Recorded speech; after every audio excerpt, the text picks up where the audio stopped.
continuando aqui a nossa cobertura do SBU In Situ 2023 em Chicago, nós trouxemos aqui alguns outros trabalhos interessantes que nós acompanhamos.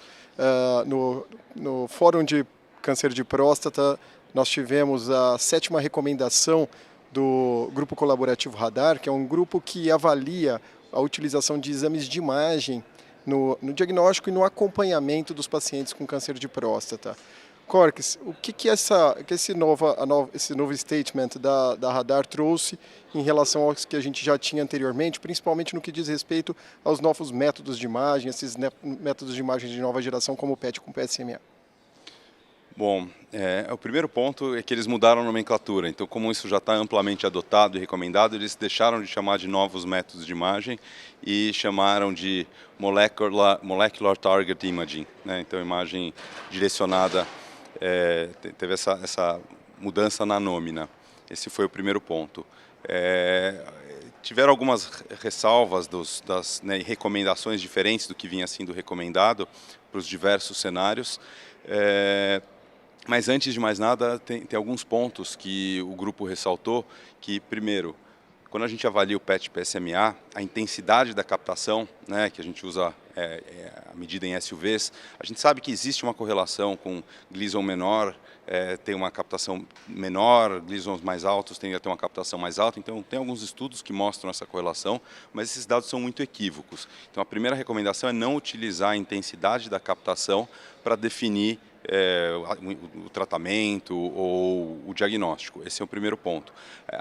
O segundo ponto, que ainda vai na mesma linha, a recomendação é que os exames de PET-PSMA, né, e essas modalidades de exames, eles devem ser interpretados de forma binária, ou ele é positivo ou ele é negativo. Então a gente não tem que avaliar um espectro, ele serve para ajudar numa decisão terapêutica, então ou a gente interpreta ele como positivo ou como negativo. E a gente não deve hoje, não se recomenda usar esses métodos de imagem para monitorizar a resposta ao tratamento. Ele serve para definir condutas ao longo do tratamento desses pacientes. Perfeito. E se a gente tomar como base os cenários, os diversos cenários da doença, existem indicações precisas na doença localizada, na recorrência bioquímica, no acompanhamento desses pacientes.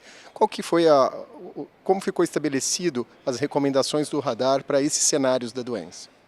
Bom, então o Radar pontua 3 grupos principais, um quarto grupo que seria para clinical trials, mas os 3 grupos de aplicação clínica são primeiro no estadiamento dos pacientes. Então pacientes com uma doença de risco intermediário, alto risco, o PET-PSMA parece ter um papel e as recomendações do grupo são principalmente para pacientes com Gleason maior do que 7, para PSA maior do que 10 e estadio 2 ou 3. E nessas situações é importante que se há uma área duvidosa se é uma metástase ou se não é uma metástase, a recomendação inicial é fazer uma biópsia dessa área suspeita. Eventualmente, se não é possível ou muito difícil fazer biópsia, usar tomografia, usar ressonância, como outras alternativas, ou rediscutir o caso com o médico nuclear, ou pedir uma segunda opinião, ou ainda levar em consideração dados clínicos desses pacientes, como o valor de PSA, todo o quadro clínico para avaliar o risco de metástase nesse cenário. Então esse é a primeira situação. A segunda situação, que é a situação inicial que a gente usa esses exames, é a situação de recidiva bioquímica. Nesse contexto, uma mudança que teve da recomendação anterior para essa, que foi publicada agora há menos de um mês, é que antigamente se aguardava esperar até um certo valor de PSA para fazer o exame de PET com PSMA. Hoje a recomendação é que se faça o quanto antes, desde que isso vai impactar na prática clínica. Então, se a gente pretende fazer uma terapia direcionada à metástase ou terapia localizada em fossa prostática, por exemplo, se existe uma possibilidade, a gente tem que fazer esses exames o quanto antes. Esse é um ponto. E o outro ponto também é que nessa situação de recidiva bioquímica, se tem uma imagem duvidosa com PSA subindo, a gente tende a interpretá-la como positiva e, em geral, não é recomendado biópsia ou outros métodos adicionais para essa situação.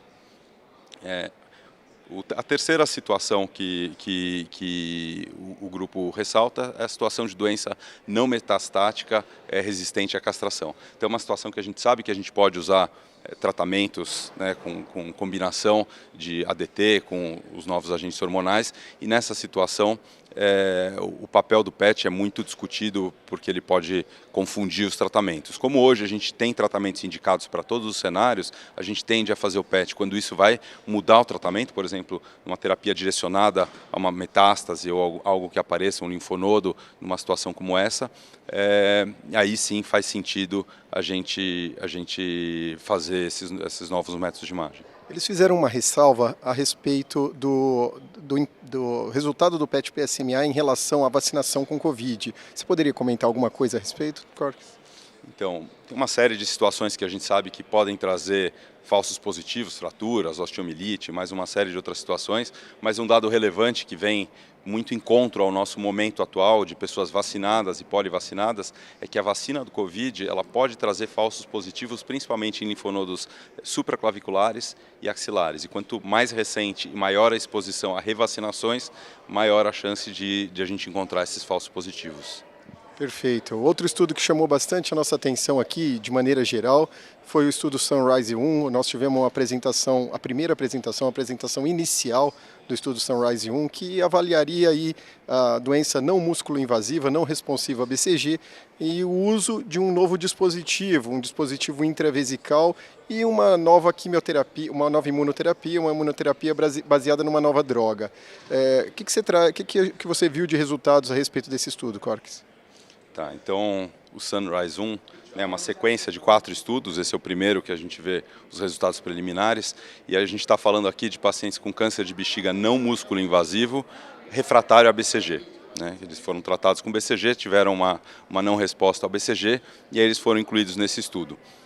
E esse estudo tem 3 braços. Um braço que é tratado com Cetrelimab, o segundo braço que foi tratado com o dispositivo, com o TAR-2, TAR-200. O TAR-200 é um dispositivo que é inserido dentro da bexiga através de uma sonda e ele fica lá enrolado, né, o que a gente chama de pretzel, ele fica enrolado dentro da bexiga e ele libera o quimioterápico, a gencitabina, de forma metronômica, ou seja, ele é constantemente liberado no interior da bexiga. E um terceiro braço que ele combina esses 2 tratamentos. A análise que a gente viu hoje foi a análise interina, que só avalia as duas drogas usadas de forma isolada. A gente ainda não tem os resultados da combinação. E o que a gente viu aqui é que num segmento médio de 10 meses, o grupo que foi tratado com a medicação colocada na bexiga com TAR-2 teve uma resposta completa de 72% e o grupo que foi tratado com Cetrelimab teve uma resposta completa de 38%. É isso aí, pessoal. Continue nos seguindo aqui para maiores informações a respeito do AUA 2023. Aqui é Luiz César Zácaro, Fernando Corques, para o SBU In Situ.